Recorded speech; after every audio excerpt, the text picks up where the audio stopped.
মই আজি সংবাদ মেলত মূলতঃ শেহতীয়াকৈ দেশৰ গৃহমন্ত্ৰী অমিত শ্বাহ ডাঙৰীয়াৰ যিটো ভ্ৰমণ, এই ভ্ৰমণৰ প্ৰাকখনত আমি যিবোৰ প্ৰশ্ন উত্থাপন কৰিছিলোঁ সেইবোৰক লৈ বা সেই প্ৰশ্নৰ উত্তৰ যথাযথ উত্তৰ দেশৰ গৃহমন্ত্ৰীগৰাকীয়ে দিলে নে নাই দিয়া, সেই গোটেই বিষয়বোৰক লৈ আজি এই সংবাদমেল আয়োজন কৰিছোঁ।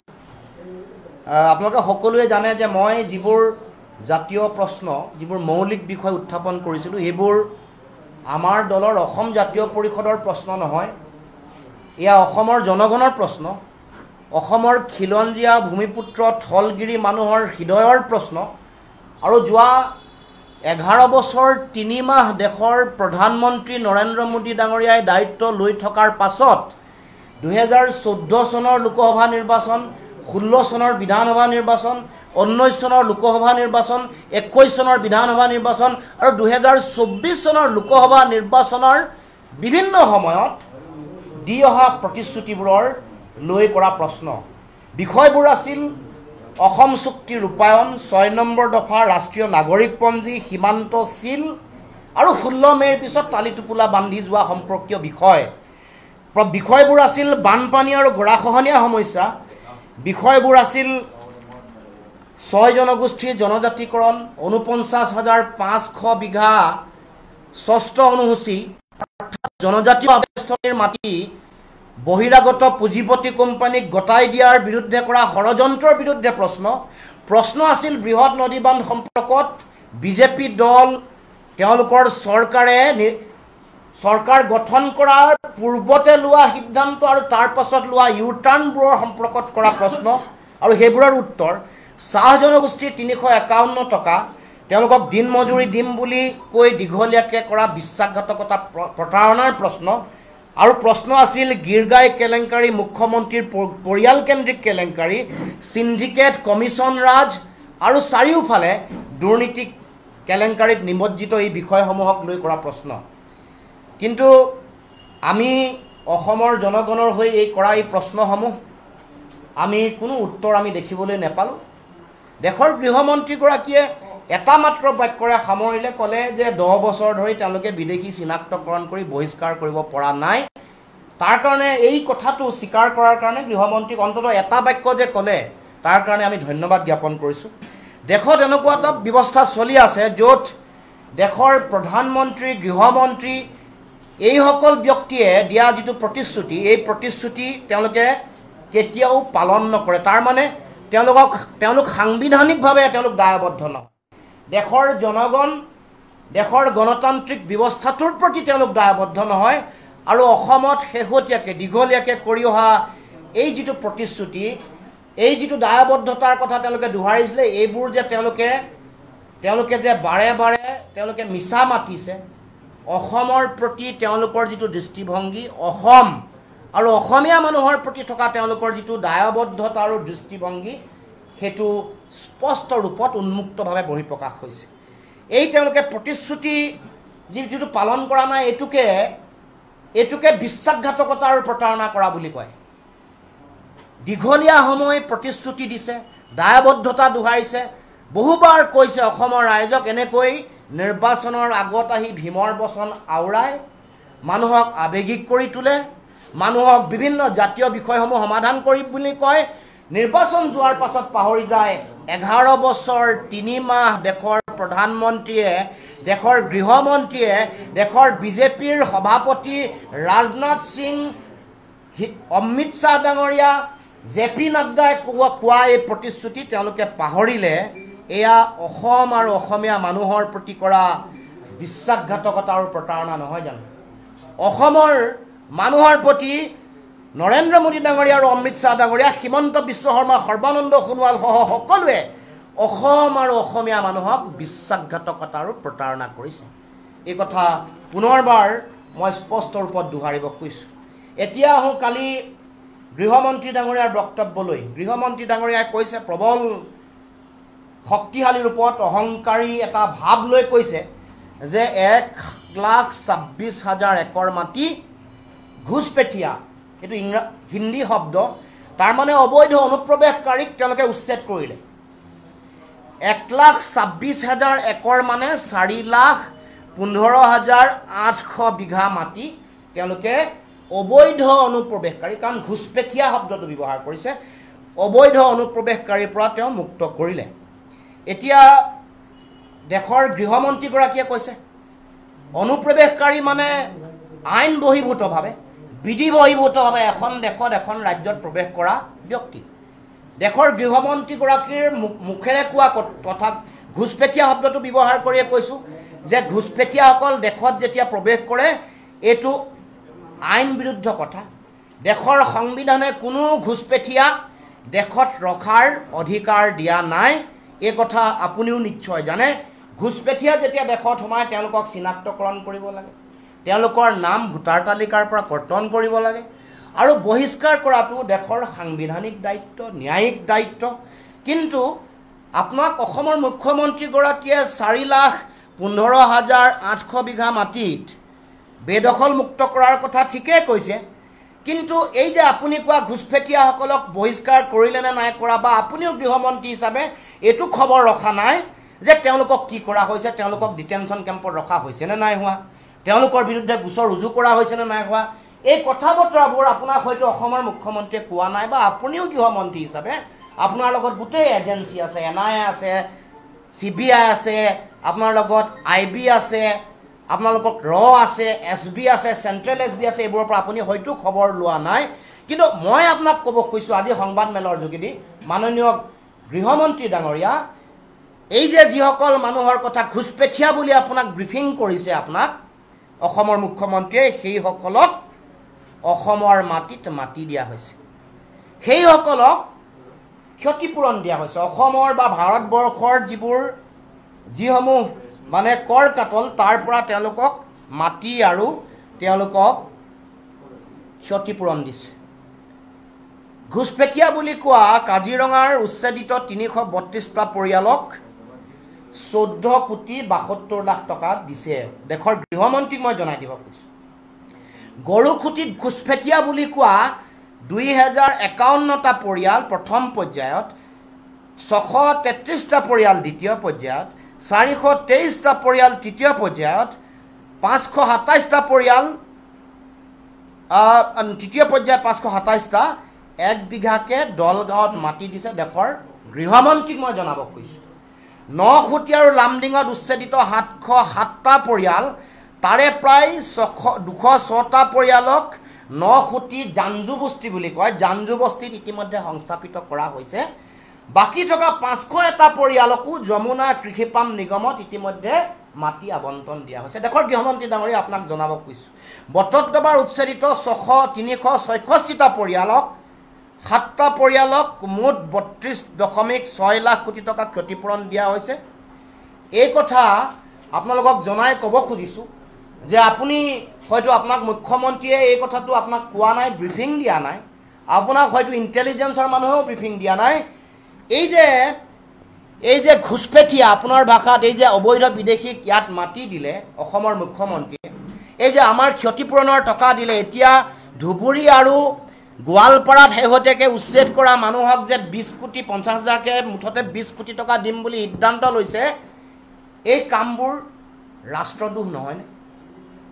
এই কামত যি অবৈধ বিদেশীৰ আগ্ৰাসন, মাটি ভেটি বেদখলৰ লগত দেশৰ সাৰ্বভৌমত্ব আৰু দেশৰ ভৌগোলিক অখণ্ডতাৰ প্ৰশ্ন জড়িত হৈ আছে, আৰু অসমৰ মুখ্যমন্ত্ৰীয়ে মাটি দি আছে আৰু তেওঁলোকক ক্ষতিপূৰণ দি আছে। দেশৰ গৃহমন্ত্ৰী অমিত শ্বাহ ডাঙৰীয়াক মই প্ৰশ্ন কৰিব খুজিছোঁ, এইটো ৰাষ্ট্ৰদ্ৰোহ নহয় নেকি? আৰু আপুনি ৰাষ্ট্ৰদ্ৰোহত অসমৰ মুখ্যমন্ত্ৰীক দোষী সাব্যস্ত কৰি তেওঁক জেললৈ প্ৰেৰণ নকৰে নেকি? এই প্ৰশ্ন দেশৰ গৃহমন্ত্ৰী ডাঙৰীয়াক মই উত্থাপন কৰিব খুজিছোঁ। দ্বিতীয় প্ৰশ্নলৈ আহোঁ। একেলগে গৃহমন্ত্ৰী ডাঙৰীয়াই বহু কথা নাজানে যে আমাৰ এনেকুৱা কিছুমান ঠাইত উচ্ছেদ কৰা হৈছে, মই নামবোৰ কৈ দিছোঁ, কিমান পৰিয়াল, তাত কি মানুহ।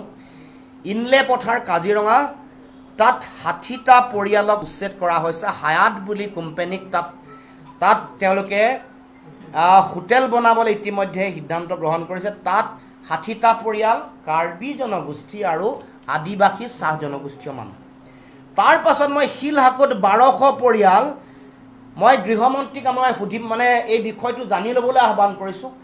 শিলহাকুৰ এই 1200 পৰিয়ালৰ মাজত বড়ো মানুহ আছে, তাত মিচিং আছে, তাত কাৰ্বি আছে, তাত তিৱা আছে, তাত আদিবাসী আছে, তাত অসমৰ আন আন খিলঞ্জীয়া, আহোম, চুতীয়া, দেউৰী, ৰাভা এই সকলো মানুহ আছে।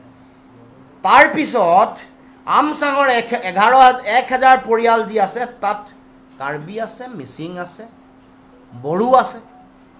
গতিকে এই যে তেখেতে ক'লে যে মুঠতে যিহেতু হিচাপটো গোটেই হিচাপটো দিছে 1,26,000 একৰ মাটি, তাৰমানে 4,15,000 বিঘা মাটি, 800 বিঘা মাটি। ইয়াত তেওঁ এই যে মই ক'লোঁ শিলহাকু, আমচাং, ইনলে পথাৰ, এইবোৰত যিসকল খিলঞ্জীয়া মানুহক উচ্ছেদ কৰিছে, এইসকল খিলঞ্জীয়া মানুহক দেশৰ গৃহমন্ত্ৰীয়ে কৈছে ঘুচপেঠীয়া, তাৰমানে অবৈধ অনুপ্ৰৱেশকাৰী। তাৰমানে এই যে যিসকল খিলঞ্জীয়া মানুহ আছে, থলগিৰি ভূমিপুত্ৰ আছে, সেই সকলোকো অসমৰ ভাৰতবৰ্ষৰ গৃহমন্ত্ৰীয়ে ক'লে তেওঁলোক ঘুচপেঠীয়া। তাৰমানে আমাৰ খিলঞ্জীয়া, থলগিৰি ভূমিপুত্ৰ মানুহক এনেকৈ অবৈধ অনুপ্ৰৱেশকাৰী বুলি কৈ আমাৰ জনজাতি ভাইসকল, আমাৰ খিলঞ্জীয়া, থলগিৰি ভূমিপুত্ৰক দেশৰ গৃহমন্ত্ৰী অপমান কৰা নাইনে? এই প্ৰশ্ন উত্থাপন কৰিব খুজিছোঁ। আৰু এই খিলঞ্জীয়া, থলগিৰি ভূমিপুত্ৰ মানুহক কৰা এই অপমানক আমি জাতীয় জীৱনৰ কাৰণে অক্ষমনীয় অপৰাধ বুলি গণ্য কৰিছোঁ। আৰু দেশৰ গৃহমন্ত্ৰীয়ে ক্ষমা খুজিব লাগে, খিলঞ্জীয়া, থলগিৰি জনজাতীয় মানুহৰ ওচৰত ক্ষমা খুজিব লাগে বুলি আজি এই সংবাদমেলৰ যোগেদি মই আহ্বান কৰিব খুজিছোঁ। এতিয়া আহোঁ অসমৰ মুখ্যমন্ত্ৰীৰ কথালৈ। অসমৰ মুখ্যমন্ত্ৰীয়েতো বহু কথাই ক'লে, আপোনালোকেও শুনিছে। আটাইতকৈ ডাঙৰ কথাটো যিটোৱে সমগ্ৰ অসমৰ ৰাইজক হাঁহিৰ খোৰাক যিটো যোগাইছে, আমি সেই কথাটোক আমি ক'ব খোজোঁ যে মুখ্যমন্ত্ৰীয়ে ক'লে বোলে অসমৰ সমাজক হেনো দুৰ্নীতিমুক্ত কৰিব। আপোনালোকে বক্তব্যটো যদি শুনে এবাৰ আকৌ শুনিব পাৰে। অসমৰ সমাজক কৈছে দুৰ্নীতিমুক্ত কৰিব। আমি অসম জাতীয় পৰিষদেই নহয়, অসমৰ সমাজ জীৱনেও, জাতীয় জীৱনেও অনুভৱ কৰে যে এইটো একবিংশ শতিকাৰ অন্যতম শ্ৰেষ্ঠ কৌতুক। অসমৰ মুখ্যমন্ত্ৰীয়ে যোৱাকালি যিটো কথা কৈছে, অসমৰ সমাজক দুৰ্নীতিমুক্ত কৰিব সংকল্প লৈছে, এইটো আমি ভাবোঁ যে এইটো একবিংশ শতিকাৰ অন্যতম শ্ৰেষ্ঠ কৌতুক। যিগৰাকী মানুহৰ নেতৃত্বতে গৰু, কয়লা, চুপাৰী, কাঠ, শিল, বালি, কণী, মাছ, মাংস সকলো চিণ্ডিকেট নিজৰ প্ৰত্যক্ষ নিয়ন্ত্ৰণত চলি আছে, যিগৰাকী ব্যক্তিয়ে এফালৰ পৰা ধাহি মুহি নিজৰ পত্নীৰ নামত, নিজৰ নিকট মন্ত্ৰী, আত্ম ইষ্ট কুটুম্বৰ নামত সুৰাহুৰে মাটি গ্ৰাস কৰি আহিছে, উজনি অসমৰ চাহ বাগিচাসমূহ গ্ৰাস কৰি আহিছে, যিগৰাকী ব্যক্তিৰ ব্যৱসায়ত, বিভিন্ন ব্যৱসায়ত বলপূৰ্বকভাৱে অনুপ্ৰৱেশ কৰিছে, মানে বেলেগক কৰিব নিদিয়ে আৰু আমাৰ ঠিকাদাৰসকলৰ জীৱন মাৰি, জীৱিকা মাৰি নিজৰ অঙহী বঙহী এই শৰ্মা দাসসকলক তাত ভৰাই দিব খুজিছে, সেই কামটো কৰি আছে। যিগৰাকী ব্যক্তিয়ে লোক নিৰ্মাণ বিভাগকে ধৰি সকলো বিভাগত কমিশ্যন নহ'লে এটাও ঠিকা আবণ্টন নিদিয়ে, সেইজন মানুহে দুৰ্নীতিমুক্ত সমাজ গঢ়িব। ইয়াতকৈ ডাঙৰ কমেডি কিবা থাকিব পাৰেনে? মই ৰাইজকে প্ৰশ্ন কৰিব খুজিছোঁ। আৰু মই নিজে নকওঁ, যিখন চৰকাৰৰ তেওঁ মুখ্যমন্ত্ৰী, তাত আপোনালোকে জানে যে এসময়ত আপোনালোকে সকলোৱে এখন পঢ়িছে, saga of schemes in Congress rule state. ইয়াত ভাল দুখন তেওঁলোকে পুস্তিকা উলিয়াইছিলে। দুইখন পুস্তিকাত, এখন পুস্তিকাত যেতিয়া উন্মোচনী অনুষ্ঠান হৈছিলে তাত এছ আলুৱালিয়া আছিলে আৰু তেখেতৰ কাষত আছিলে সৰ্বানন্দ সোণোৱাল ডাঙৰীয়া, অসমৰ প্ৰাক্তন মুখ্যমন্ত্ৰী আৰু এতিয়া কেন্দ্ৰীয় চৰকাৰৰ গুৰুত্বপূৰ্ণ মন্ত্ৰী। আৰু আপোনালোকক ৰাইজকো পুনৰ মনত পেলাই দিলোঁ, তেতিয়া বিজেপিৰ ৰাষ্ট্ৰীয় সভাপতি আছিলে অমিত শ্বাহ ডাঙৰীয়া। আৰু তাত কি লিখিছে এইবোৰ মই দুবাৰ পঢ়িব খোজা নাই। তাত এঠাইত কৈছে যে দেশৰ আটাইতকৈ দুৰ্নীতিগ্ৰস্ত মুখ্যমন্ত্ৰীসকলৰ ভিতৰত, মানে ৰাজনীতিবিদসকলৰ ভিতৰত, মুখ্যমন্ত্ৰী তেওঁ হোৱা নাছিলে, ৰাজনীতিবিদসকলৰ ভিতৰত হিমন্ত বিশ্ব শৰ্মা 3 নম্বৰ স্থান। আৰু কৈছে যে এই আমেৰিকাৰ কোৰ্টে কি কথা কৈছে এইবোৰো কৈছে তেওঁলোকৰ চৰকাৰ আহিলে তেওঁক কৰায়ত্ব কৰিব এইটোও কৈছে জেললৈ নিক্ষেপ কৰিব এইটোও কৈছে আৰু CBI তদন্তৰ ডিমাণ্ড এইটো আছে CBI demanding CBI enquiry in Assam তেওঁলোকৰ চৰকাৰ মানে এইটোৱে তেওঁলোকে তেতিয়াই বিচাৰিছিলে need for a CBI inquiry এইবোৰ কথাও লিখা আছে হিমন্ত বিশ্ব শৰ্মালৈ বুলি ধুনীয়াকৈ লিখা আছে which involved his once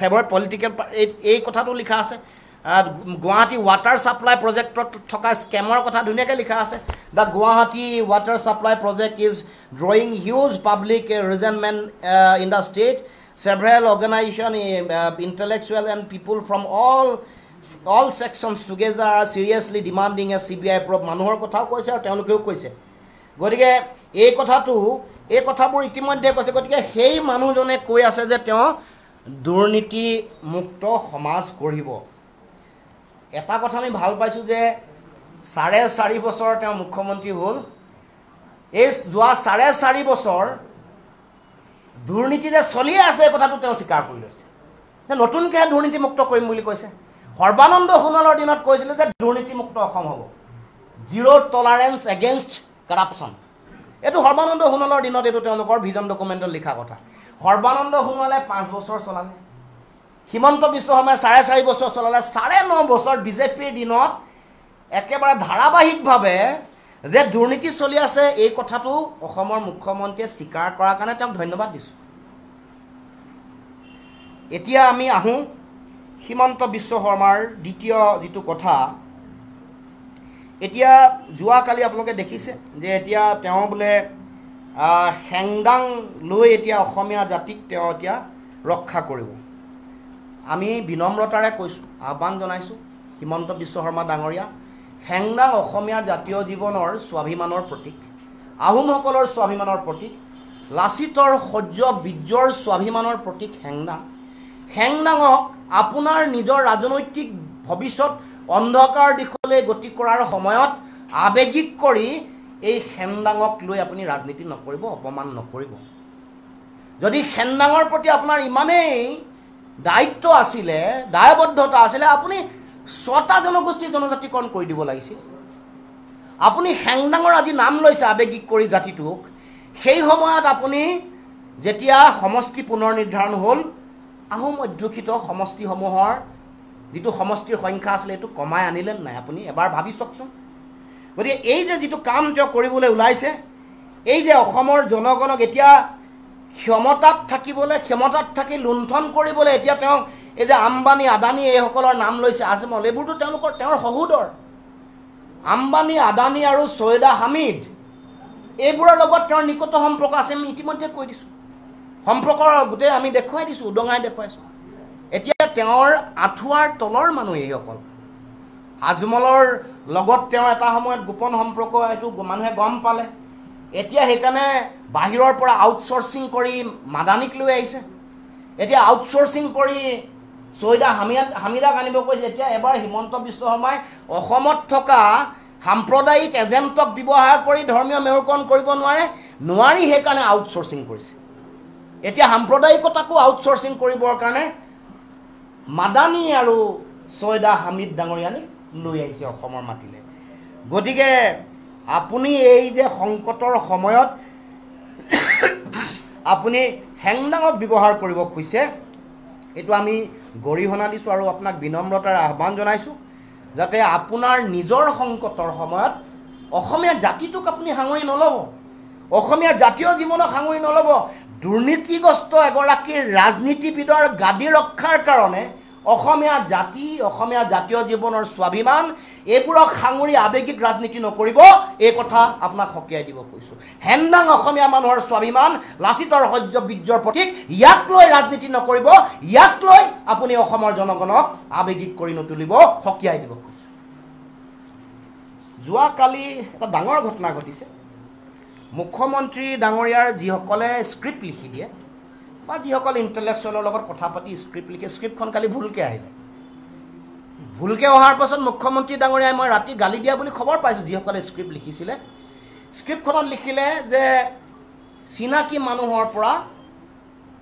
মানে চিনাকি মানুহক তেওঁ মাটি দিব আৰু অচিনাকি মানুহৰ পৰা তেওঁ 1 ইঞ্চি মানুহ মাটি আজুৰি ননালৈকে তেওঁ ক্ষান্ত নাথাকে এনেকৈ কৈছে। কিন্তু আচলতে স্ক্ৰিপ্টখনত লিখিব লাগিছিলে যে চিনাকি মানুহৰ পৰা মাটি কাঢ়ি ল'ম আৰু অচিনাকি বহিৰাগতক মাটি গতাই দিম, এইটো হ'ব লাগিছিল। কালি ভুলকৈ লিখিছেতো। হিমন্ত বিশ্ব শৰ্মাক যিসকলে স্ক্ৰিপ্ট লিখি দিয়ে তেওঁলোকক কৈছোঁ যে এইটো আপোনালোকৰ অফিচিয়েল স্ক্ৰিপ্ট, গুচি গ'ল অসমৰ ৰাইজৰ সমগ্ৰ পৃথিৱীলৈ। স্ক্ৰিপ্ট শুধৰাই লওক, স্ক্ৰিপ্টত আপোনালোকে লিখক চিনাকি মানুহৰ পৰা মাটি কাঢ়ি ল'ম, তাৰমানে খিলঞ্জীয়া থলগিৰি ভূমিপুত্ৰ জনজাতীয় মানুহৰ পৰা মাটি কাঢ়ি ল'ম আৰু অচিনাকি বহিৰাগত পুঁজিপতি বণিগোষ্ঠীক আমি মাটি গতাই দিম সৰ্বকালৰ কাৰণে বুলি লিখি লওক। কাৰণ কাৰ্বি আংলঙৰ য'ত সৌৰ প্ৰকল্প হৈছে তাত 20,000 পৰিয়াল উচ্ছেদ কৰিছে। চিনাকি মানুহ কাক উচ্ছেদ কৰিছে মই হিচাপটো দি দিব খুজিছোঁ। 20,000 পৰিয়াল, 24খন গাঁও, যিসকল মানুহ কাৰ্বি জনগোষ্ঠী, নগা আৰু আদিবাসী চাহ জনগোষ্ঠীয় মানুহ, য'ত কম্প্ৰেছ বায়'গেছৰ প্ৰকল্প আম্বানীৰ লগত 12 জুনত য'ত চুক্তি স্বাক্ষৰ হ'ল, তাত কাৰ্বি আৰু খাচী মানুহ আছে। তাত 2086টা পৰিয়াল। গৃহমন্ত্ৰী ডাঙৰীয়া বা অসমৰ ৰাইজৰ জ্ঞাতাৰ্থে ক'ব খুজিছোঁ, এই যে চিনাকি মানুহৰ পৰা মাটি ক'ত কাঢ়ি লৈছে হিচাপটো দিব খুজিছোঁ বা কাঢ়ি ল'ব বিচাৰিছে। 12,000 বিঘা মাটি, গডৰেজ আৰু ৰামদেৱক দিব খোজা মাটি 12,000 বিঘা পাম অইল কাল্টিভেশ্যনৰ নামত। তাত কি মানুহ আছে? কাৰ্বি আছে, ডিমাচা আছে, মাৰ আছে, তাৰমানে খিলঞ্জীয়া থলগিৰি ভূমিপুত্ৰ। পলাশবাৰীৰ ৰামপুৰৰ 150 বিঘা মাটিত তাত নাথ মানুহ আছে, কলিতা মানুহ আছে, ব্ৰাহ্মীণ আছে, এইসকল মানুহ আছে। আৰু কমাৰ মানুহ যিসকলে মাটিৰ কাম কৰে, অসমীয়া কমাৰ শিল্পটো যিসকলে জীয়াই ৰাখিছে তেনেকুৱা মানুহ। বৰদুৱাৰত 2,100 বিঘা মাটি, মানে 2,100 বিঘা মাটি, তাত কি আছে? ৰাভা মানুহ আছে, আদিবাসী চাহ জনগোষ্ঠীয় মানুহ আছে, গাৰো আছে। 2,100 পৰিয়াল আৰু 1,500 একৰ মাটি, 2,100 বিঘা, প্ৰায় 2,100 বিঘা মাটি। গোলাঘাটৰ ফলঙনিত য'ত ৰামদেৱক মাটি দিলে 75 বিঘা, তাত আছে চুতীয়া মানুহ, তাত আছে আদিবাসী মানুহ। তাৰমানে চিনাকি মানুহৰ পৰা যে মাটি কাঢ়ি লৈছে, কাঢ়ি ল'ব বিচাৰিছে, এই কথা ক'ব খুজিছোঁ। ইংলে পথাৰতো ক'লোৱে আদিবাসী আৰু কাৰ্বি 60টা পৰিয়াল। নগাঁৱৰ মিকিৰ বাননি মই আগতে ক'বলৈ থাকি গৈছিলে, তাত কাৰ্বি আদিবাসী কেইবা হাজাৰ পৰিয়াল, 274 বিঘা মাটি তেওঁলোকৰ পৰা ইতিমধ্যে কাঢ়ি লোৱা হ'ল। কোকৰাঝাৰ পৰ্বতজোৰাত 3,600 বিঘা মাটি, তাত বড়ো আছে আৰু আদিবাসী মানুহ আছে, গৰিষ্ঠ সংখ্যক বড়ো মানুহ। তাৰমানে খিলঞ্জীয়াৰ পৰা মাটি কাঢ়ি ল'ব। য'ত ডিমা হাছাওত 9,000 বিঘা চিমেণ্ট ফেক্টৰী বনাবলৈ দিছে, তাত ডিমাচা মানুহ আছে, 9,000 বিঘা মাটি। শিলহাকুত মই ইতিমধ্যে ক'লোঁ, আমচাঙৰ কথা ক'লোঁ। আৰু আচৰিত হ'ব যে 6ষ্ঠ অনুসূচী আৰু জনজাতীয় অৱস্থানী ট্ৰাইবেল বেল্ট বুলি য'ত কয়, ট্ৰাইবেল বেল্ট আৰু 6 শিডিউল এৰিয়া য'ত প্ৰটেক্টেড ক্লাছ থাকে, প্ৰটেক্টেড মানুহ থাকে, তাৰে 49,500 বিঘা মাটি কাঢ়ি ল'ব খুজিছে বা ইতিমধ্যে কিছু কাঢ়ি লৈছে। গতিকে ৰাইজ, আমি এইসকল চিনাকি মানুহৰ কথা ক'লোঁ যাৰ পৰা মাটি কাঢ়ি লৈছে বা ল'ব খুজিছে। যিসকল অচিনাকি মানুহক মাটি দিব খুজিছে সেইসকল হিমন্ত বিশ্ব শৰ্মাৰ অতি চিনাকি আৰু অতি নিকট। তেওঁলোক আম্বানী, তেওঁলোক আদানী,